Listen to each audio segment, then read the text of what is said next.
My name's Keith Harris. I'm an artist manager primarily, although I kind of work in various different areas in the music business. I chair a music business think tank called Music Tank.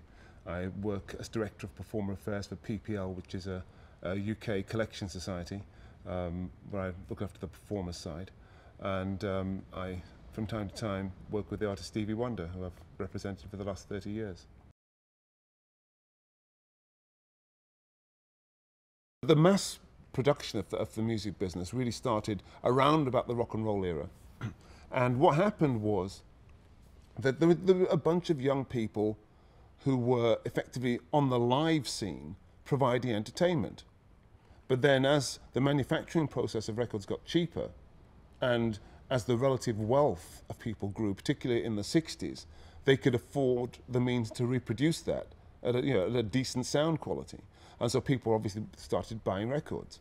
And in the early stages, the people that were making the music weren't really concerned with the business. They were concerned with making music and having a good time. You know, they were out on the road, there were lots of girls and guys, and people were just basically enjoying themselves. But as the industry developed, then the companies who kind of had thought that this was really just a passing phase started to realize that actually it was a business.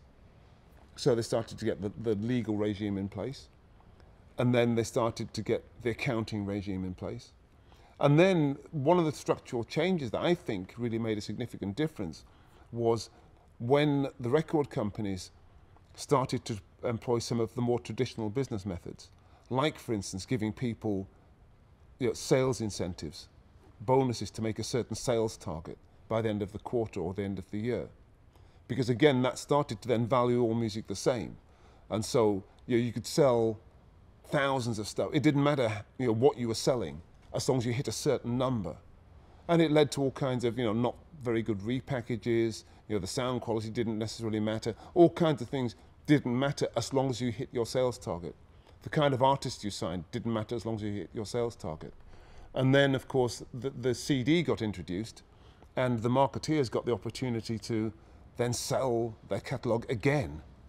So effectively they were able to then go back, rather than bring in new product and bring about more music which was more relevant to the people of that era. They were just going back and reselling the original catalogue, on which they had huge sales margins. And it then became a marketing business, rather than necessarily a creative business. And people were no longer, well, people may have been making music for fun, but people weren't really selling music for fun. It then became a business. And I think some sight was lost of that creative process and that original urgency and excitement. And that's kind of how the business kind of developed, and how the business, if you like, went wrong.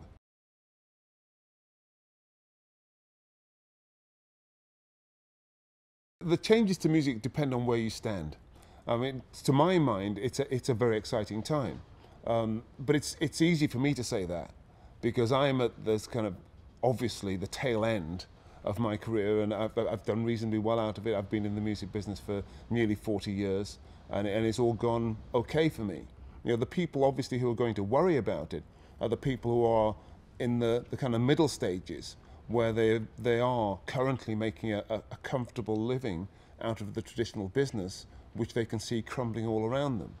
I mean, I actually think that the younger end of the spectrum will also find it's been a very exciting time, because there's going to be a new model emerges. Nobody knows what it's going to be yet, but it's almost inevitably going to be brought about by a young person who is just probably now having the embryonic ideas of what it's going to be.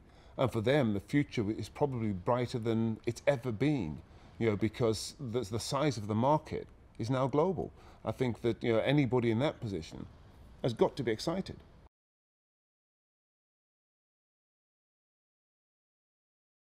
At some point, the amount of stuff which is being put up online and put up for free is going to get to a saturation point.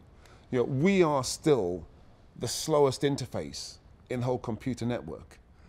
Humans, because all we can do in terms of absorbing the information is hear it, or effectively read it, or see it in some other in some other way. So we will reach a saturation point at what we can effectively take in.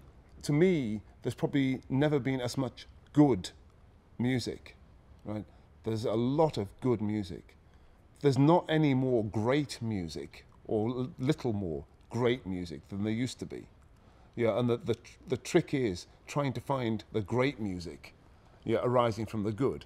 Yeah, because only the great music is really vital to people. That is getting harder to find.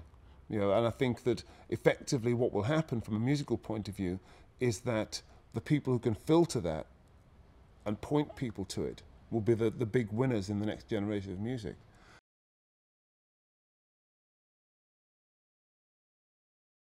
I think history will kind of judge this present moment as being a really important time, actually, because it's a moment of upheaval. And you know, there have been big moments of upheaval before. I think the difference is that now every moment of it is being recorded. You know, when the Industrial Revolution came around and people started to mass produce goods, I'm sure there was incredible upheaval. But unfortunately what we saw like the beginning and the end. We didn't actually see so much of the actual turmoil that was going on as these processes changed. You know, when the automobile came in and your horse-drawn carriages started to die out, you know, there must have been fantastic turmoil for all the old, you know, cabbies who used to have the horse-drawn carriages as the motorised transport came in.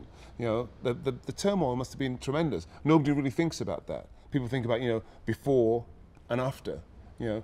And I think that effectively this is probably the first time, because it's not just music, obviously, it's going to be across magazines and films and everything else. This is the first time that the process of such a major social upheaval has actually been recorded from start to finish. So I think this will be a very important time in history in retrospect.